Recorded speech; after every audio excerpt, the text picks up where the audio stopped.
ખડિયામાં જવાહર નવોદય વિદ્યાલય ખાતે 77મા વન મહોત્સવની ભવ્ય ઉજવણી। નમસ્કાર, સહજ જન સંદેશ સાથે હું છું ગોપાલ ભેસાણીયા।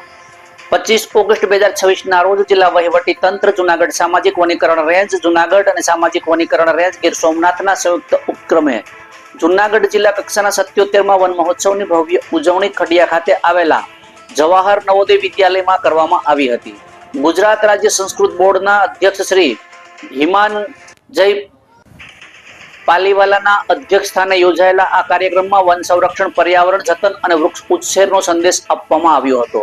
કાર્યક્રમના અધ્યક્ષ અને ગુજરાત રાજ્ય સંસ્કૃત બોર્ડના અધ્યક્ષ શ્રી હિમાંજય પાલીવાલને જણાવ્યું હતું કે જવાહર નવોદય વિદ્યાલયના આશરે 400 જેટલા બાળકો એક વૃક્ષ ઉછેરવાની જવાબદારી સ્વીકારે છે।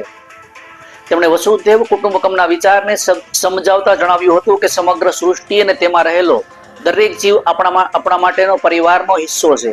સંસ્કૃતિ અને પરિવારના મિલનના ભાવ સાથે વન મહોત્સવની ઉજવણી કરવામાં આવે જે પ્રકૃતિનું રક્ષણ અને પ્રકૃતિ પણ સંરક્ષણ છે।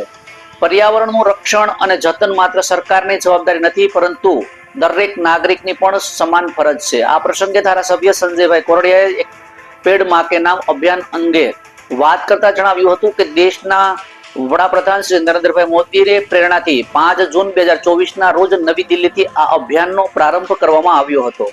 માતા જેમ બાળકને જન્મ આપી તેનું લાલન પાલન કરે છે, તે જ રીતે ભાવનાથી દરેક નાગરિક એક વૃક્ષને પોતાના બાળકની જેમ ઉછેરે અને તેનું જતન કરે તે અભિયાનનો મુખ્ય હેતુ છે। આ પદ્ધતિથી સામાન્ય જંગલની સરખામણીએ વધુ ઝડપી અને ગાઢ આચ્છાદન ધરાવતું વન ઊભું કરી શકાય। તેમણે જવાહર નવોદય વિદ્યાલયના વિદ્યાર્થીઓને ખાસ અપીલ કરી હતી કે તેઓ પોતાની માતાની સ્મૃતિમાં એક વૃક્ષનું વાવેતર કરી તેનું ઉછેર અને જતનની જવાબદારી નિભાવે।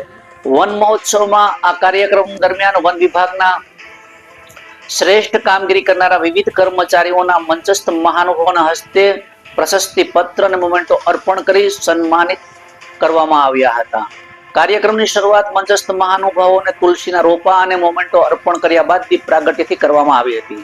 શાળાના વિદ્યાર્થીઓ દ્વારા દેશભક્તિ ગીતના સ્વાગત સંગીત પ્રસ્તુતિ કરવામાં આવી। ત્યારબાદ સ્વાગત નૃત્ય અને યોગ પ્રદર્શન દ્વારા વિદ્યાર્થીઓએ વિવિધ સાંસ્કૃતિક તથા શારીરિક કૌશલ્યની ઝાંખી રજૂ કરી હતી। કાર્યક્રમની ભૂમિકા અને પ્રાસંગિક પ્રવચન જૂનાગઢ જિલ્લા પંચાયત પ્રમુખ શ્રીમતી લીનાબેન કાવાણી તથા ગીર સોમનાથ નાયબ વન સંરક્ષણ સુશ્રી નાણાવટી દ્વારા રજૂ કરવામાં આવ્યું હતું। કાર્યક્રમના અંતે ઉપસ્થિત સૌએ રાષ્ટ્ર ગીત, જનગણમન તથા વંદે માતરમનું સામૂહિક ગાન કર્યું હતું। કાર્યક્રમની આભાર વિધિ મદદનીશ વન સંરક્ષક શ્રી S.H. મકરાણી દ્વારા કરવામાં આવી હતી। વન મહોત્સવના અવસરે જવાહર નવોદય વિદ્યાલય ખાતે વન નિર્મિત આર્ટ ગેલેરી મહાનુભાવોના હસ્તે ઉદ્ઘાટન કરવામાં આવ્યું। શાળાના પરિસરમાં વિવિધ પ્રકારના વૃક્ષોનું વૃક્ષારોપણ કરવામાં આવ્યું અને આ ઉપરાંત નિઃશુલ્ક રોપા વિતરણ માટેના વૃક્ષ રથને પણ મહાનુભાવોએ લીલી ઝંડી આપી પ્રસ્થાન કર્યું હતું। વિવિધ પ્રકારના ઔષધિ છોડ અને વૃક્ષના બીજના વિતરણ માટે પણ સ્ટોલનું ઉદ્ઘાટન કરવામાં આવ્યું હતું। આ પ્રસંગે વન સંરક્ષક working plan Gandhinagar Shri doctor Sandeep Kumar, મદદનીશ વન સંરક્ષક શ્રી અમન ગુપ્તા, વિસાવદર જવાહર નવોદય વિદ્યાલયના આચાર્ય શ્રી વિનોદભાઈ લેવે, વિદ્યાર્થીઓ, વાલીઓ, વન વિભાગના કર્મચારીઓ, વિવિધ મહાનુભાવો અને આમંત્રિત મહેમાનો સહિત મોટી સંખ્યામાં ઉપસ્થિત રહ્યા હતા। વન મહોત્સવની ઉજવણી દ્વારા વૃક્ષારોપણ માત્ર એક દિવસની પ્રવૃત્તિ ન રહે, પરંતુ દરેક વ્યક્તિ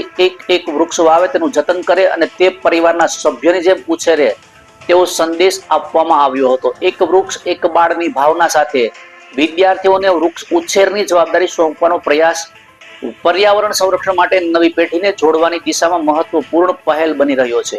રિપોર્ટર આશિષ વસાવડા, સહજ જન સંદેશ ન્યૂઝ, જૂનાગઢ।